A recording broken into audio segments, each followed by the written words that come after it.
Hi. Did you know that they were blacks who were part of the royalty of Europe? A while back, I talked about General Alexander Dumas and said that he was such an accomplished duelist that there was only one man in all of France who could beat him. And that man was the Chevalier de Saint George, who also happened to be black. I'm going to read a little bit of excerpts about him. But first, I'd like you to see what the man looked like.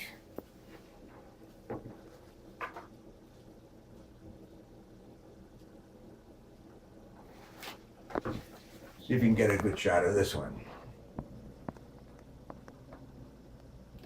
That was the Chevalier of St. George. That's what he looked like. Now, wait till you hear about him.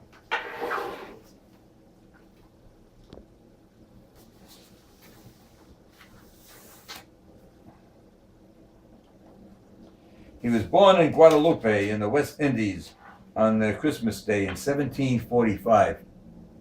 His mother was a black woman of extraordinary beauty by the name of Naomi, and his father was the rich Marquis Jean de Bouillon, the governor of the island. He was later to become the king's counselor, the Grand Chancellor of France, and the High Treasurer of the Order of the Holy Spirit. That's quite a mouthful, isn't it? Now, at the age of 13, St. George's father took him to France to study and bought for him the best tutors in all of Paris. His daily schedule was like this. In the mornings, he'd study music, literature. The afternoons, fencing and marksmanship, riding, and physical exercise. And in all of these subjects, he excelled all those of his age. He distinguished himself in other events as well. He used to ice skate with perfect grace and was the best among the best of the swimmers. I mentioned before that his mornings were devoted to the study of music, and this was under the tutelage of the virtuoso violinist Leclerc. He developed a skill on this instrument that was equivalent to the best of the French violinists of his time, and was the morning star of the concert halls when he played his concertos. He eventually acquired the reputation of being the most brilliant violinist in the history of music. In the sport of fencing, at 15, he had defeated the best amateur swordsman in Paris. By the time he was 17, there was no professional swordsman in Paris who could match him. At the age of 21, he defeated the renowned fencing champion of Italy, Faldani. Now, it should be noted that the Italians dominated the sport of fencing in those days. After that match, Faldani was quoted as saying, "I do not believe that the fencer who can beat this man has been born yet." A contemporary of St. George by the name of Larousse once said of him, "This master of arms, who they surnamed the Inimitable and the Invincible, never fought a single duel because no one dared risk one with him." Now, this statement is supported by a story by an account he had with a Hungarian hussar. One day in the drawing room, while the gentlemen were entertaining the ladies, this Hungarian officer was talking about his prowess with a foil, while the Chevalier of St. George was present. And the Chevalier of St. George, tired of listening to his bragging, asked him if he ever had fenced the Chevalier of St. George. He, not knowing who this man really was, said, "Oh, several times, beat him every single time." Chevalier of St. George said, "Yeah, I'm very impressed. I was wondering if you could give me a lesson now in front of all these ladies." And the Hungarian hussar said, "Oh, I'd be glad to." So they took up foils, and the hussar said, "All right, now try to hit me on my uniform." Well, before he did so, the Chevalier of St. George told the ladies in the court which button he was going to hit him on. Now, when the Hungarian hussar tried to parry him, it didn't work. And the Chevalier of St. George hit him on the exact button that he said he would. Well, this happened several times, him constantly telling the ladies which button he was going to hit him on next. And the Hungarian hussar became furious, so furious that he challenged St. George to a duel. St. George shook his head and he says, "No, I don't think you want that." He said, "You already just had an encounter with Chevalier St. George, and you didn't do so well. I don't think you want to do it for real." Well, the hussar turned red in the face and quickly exited the drawing room. Now, there was one time when the Chevalier of St. George was actually challenged by someone. That was the Count of Moliere, who, angered by one of St. George's comments about him, did challenge him to a duel.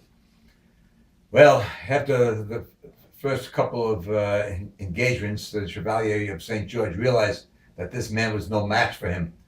So in disgust, he threw down his weapon, grabbed the weapon of the Count, grabbed then the Count, took him over his knee and started spanking him with the sword, admonishing him like a father. "Shame on you for your foolishness. You could have gotten yourself killed." Now, Alexandre Dumas, the author of The Three Musketeers, once wrote that the Chevalier of St. George actually backed down from a duel, from a challenge, issued by his father. And there might have been some truth to it because at the time his father was 22 and in the peak of his health, while the Chevalier of St. George was in his 50s and already ailing from a bladder infection. And this is the reason he claimed that he declined the challenge. But there might also be another reason.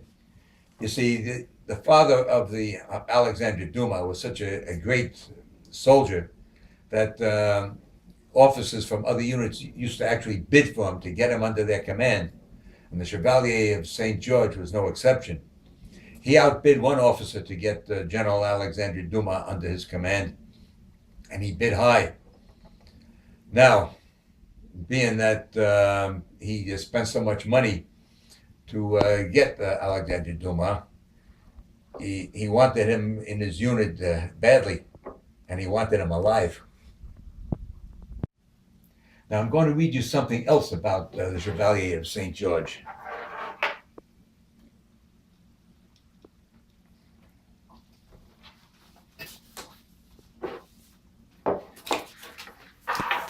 They say that along with the violin, he also played the piano, wrote poetry, and musical compositions. And they say that as an actor, he was phenomenal.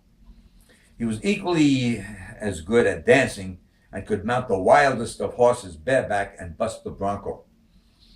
He was as good a marksman as he was a swordsman and could fire off 2 pistols at the same time, bringing down 2 swallows simultaneously. As a soldier and commander, he was unbeatable on the battlefield. As a skater, he was the most graceful in a land supreme for grace, and skimming over the ice with ease as he cut figures of rhomboids, flowers, portraits, and sometimes entire lines from Racine, the Shakespeare of France. He was also the fashion plate of his day, setting the styles for not only France, but for England as well. Now, although the Chevalier of St. George was reared as an aristocrat, he never forgot where he came from and who his real people really were, and he always identified with the people of his mother. And that's why, when the French Revolution broke out, he backed it wholeheartedly and helped them every way he could. But even so, due to his royal lineage, he was still condemned by the revolutionists to be guillotined and was only rescued at the last moment by the counter-revolutionists. He eventually died in 1799 of the bladder ailment that I had previously mentioned.